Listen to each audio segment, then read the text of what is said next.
Hello GS academy के YouTube channel पर आपका स्वागत है। मैं हूं पवन। आज के हमारे करंट जीके का पहला क्वेश्चन है, ये है Mahindra and Mahindra limited company के प्रबंध निदेशक यानी एमडी और मुख्य कार्यकारी अधिकारी यानी सीईओ किसे नियुक्त किया गया है। तो Mahindra and Mahindra limited company का एमडी और सीईओ किसे नियुक्त किया गया है, वह अनीश शाह को। किसे नियुक्त किया गया है, अनीश शाह को नियुक्त किया गया है। तो Mahindra and Mahindra limited company का एमडी और सीईओ किसे नियुक्त किया गया है, अनीश शाह को नियुक्त किया गया है। नेक्स्ट हमारा प्रश्न है, वो है हाल ही में शहीद अशफाक उल्लाह खां पार्क का उद्घाटन कहां किया गया। तो कहां किया गया, गोरखपुर उत्तर प्रदेश में किया गया। किसका, अशफाक उल्लाह खां पार्क का उद्घाटन किया गया है, कहां, गोरखपुर उत्तर प्रदेश में। यह राज्य का तीसरा चिड़ियाघर है और पूर्वांचल का पहला चिड़ियाघर है।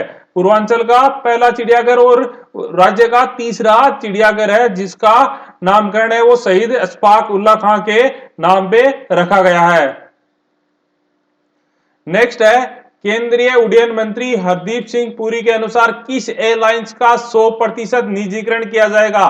तो क्या किसका किया जाएगा, वह है एयर इंडिया। एयर इंडिया को सरकार 100% बेच देगी, उसका निजीकरण किया जाएगा। अगला है, केंद्रीय मंत्रिमंडल ने जल संसाधन के क्षेत्र में भारत ने किस देश के साथ सहयोग ज्ञापन को मंजूरी प्रदान की। तो किस देश के साथ, जापान के साथ।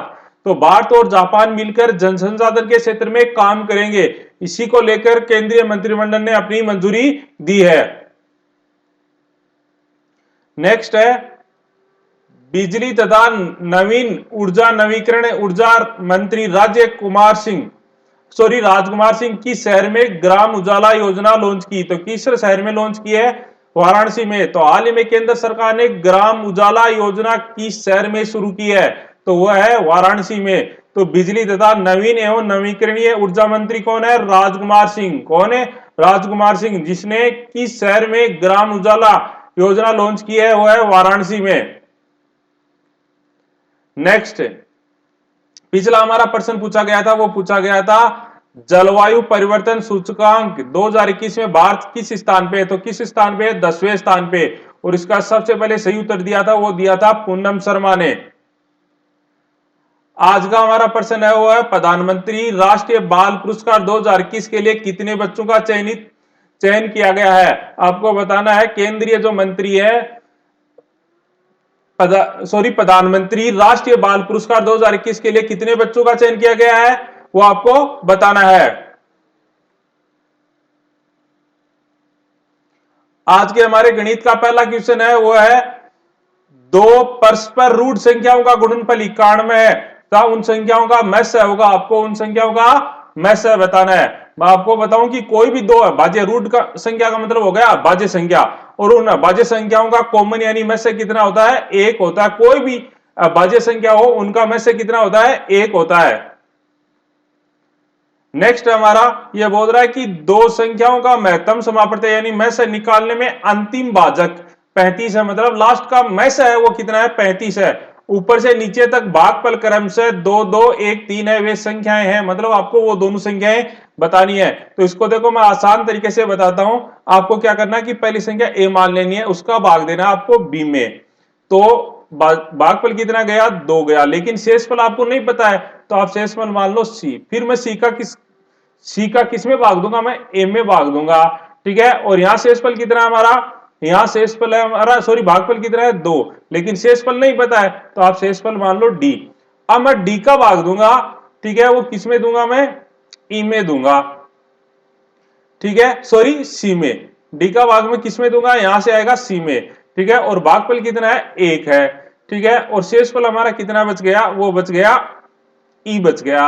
अब मैं अगर ई का भाग दूं, ध्यान से सुनना आप, अगर मैं ई का भाग दूं, ठीक है, और किस में दूंगा, मैं डी में, तो भागफल कितना जाएगा, 3। और यहां देखो अंतिम भाजक पूरा पूरा भाग चला गया, तो अंतिम भाजक यहां ई की जगह कितना लिखा हुआ है, ई की जगह लिखा हुआ है यहां 35, यानी अंतिम भाजक हमारा कितना है, 35 है, ठीक है। अब बोले हुए संख्याएं बताओ। अब मुझे एक बात बताओ, लास्ट का अंतिम भाजक है मतलब पूरा पूरा भाग चला गया, तो डी का मान कितना आएगा आप बताओ। डी का मान आ जाएगा 35 105, यानी 35 गुणा 3 कितना आ गया 105 आ गया।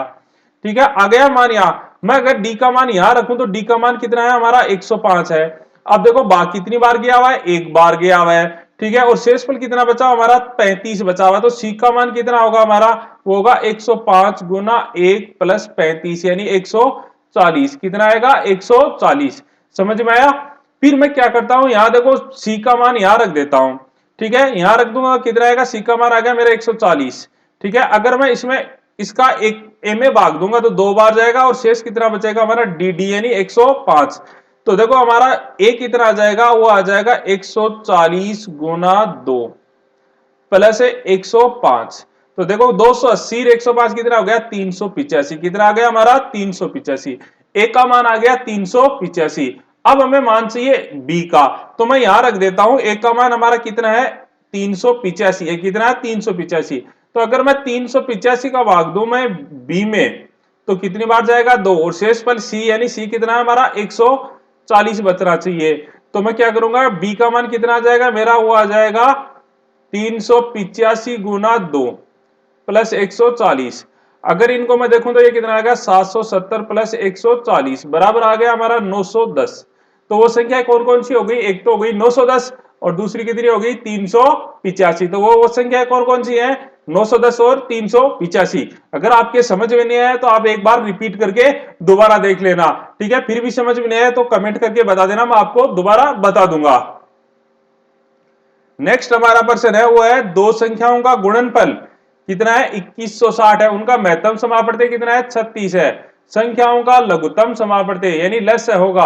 आपको मैं बता दूं कि पहली संख्या गुणा दूसरी संख्या बराबर होता है एलसीएम गुणा एचसीएफ। बहुत ही ज्यादा इंपॉर्टेंट है, इस प्रश्नावली का सबसे मोस्ट क्वेश्चन यही है, सबसे ज्यादा यही पूछा जाता है। अब देखो दो संख्याओं का हमें गुणनफल दिया कितना 2160। ठीक है ना, और हमें बोला कि महत्तम समापवर्ती यानी एचसीएफ 36 दिया, एलसीएम पूछा हमें मालूम नहीं है तो उसको मान लेता हूं मार्क्स। देखो 36 गुणा में इधर आके भाग में, तो 36 है 216 यानी 60 बराबर आ गया अक्स। मतलब हमारा एलसीएम कितना आएगा 60 आ जाएगा। कितना आ जाएगा 60। समझ में आया। नेक्स्ट हमारा वो बोल रहा है कि दो संख्याओं का मैस कितना है 8 है। दो संख्याओं का मैस 8 है, मैस का मतलब कॉमन होता है, और वो कितना है 8। उनके लघुत्तम समापवर्ती तथा महत्तम समापवर्ती में 20:1 है, मतलब 20:1 में। ठीक है, अगर हम एलसीएम की बात करें तो 20 यूनिट है, तो एचसीएफ कितना है 1 है, 1 नहीं कितना है 8 है। तो 1 के बराबर 8 यानी 8 गुणा है, तो ये भी 8 गुणा आ जाएगा। कितना आ जाएगा 160। कितना आ गया 160। तो अगर मैं बात करूं लेस है की तो वो 160 है और में से कितना है 8 है। फिर सॉरी, लेस है 160 है और में से कितना है 8 है। बोला उन संख्याओं का गुणनफल बताओ, तो संख्याओं का गुणनफल बराबर क्या होता है लेस है गुणा में से। तो 160 को मैं अगर 8 से गुणा करूंगा तो कितना आएगा मेरा, ये आ जाएगा 1280। कितना आ गया 1280 आ गया। समझ में आया, कोई दिक्कत किसी के। नेक्स्ट हमारा वह न्यूनतम संख्या क्या है जिसमें 20 18 30 से भाग देने पर प्रत्येक स्थिति में 9 शेष बचे। तो 9 शेष तभी बचेंगे जब एक्स्ट्रा होंगे, अन्यथा तो कहां से बचेंगे। तो हम क्या करेंगे, न्यूनतम संख्या मतलब हमें क्या निकालना है एलसीएम निकालना है। तो हम एलसीएम निकाल लेंगे और उसमें 9 जोड़ देंगे। तो हम एलसीएम निकालेंगे तो 20 18 और 30 का एलसीएम कितना आएगा, तो ये आ गया 180। 180 में 20 का भी भाग जा रहा है, 18 का भी जा रहा है और 30 का भी जा रहा है। ठीक है, लेकिन बोल रहा है प्रत्येक स्थिति में 9 बचने चाहिए। तो 180 में मैं 9 जोड़ दूं तो कितना आ गया हमारा 189। अब देखो इन सभी में 20 18 और 30 का भाग देंगे तो प्रत्येक स्थिति में कितना बचेगा 9 बचेगा। समझ में आया। नेक्स्ट हमारा जो आज का क्वेश्चन है आपको करना है, ये बोल रहा है एक लड़का प्रतिदिन 45 पैसे बचाता है, दिन की कम से कम संख्या क्या होगी जिसमें उनके द्वारा बचाए गए पैसे मिलकर पूर्ण रुपए बन जाए, मतलब पूरे रुपए पूरे रुपए बन जाए। ऑप्शन आपके पास कितना 8 10 15 और 20 आपको बताना है। ठीक है ना, कमेंट जरूर कीजिएगा आप। ठीक है, दो संख्या का योग कितना है 528 है। दो संख्याओं का योग कितना है 528, उनका में से 11 है। दो संख्याओं की ऐसी कितनी जोड़ी होंगी, आपको दो संख्याओं की ऐसी कितनी जोड़ी होगी ये आपको बताना है।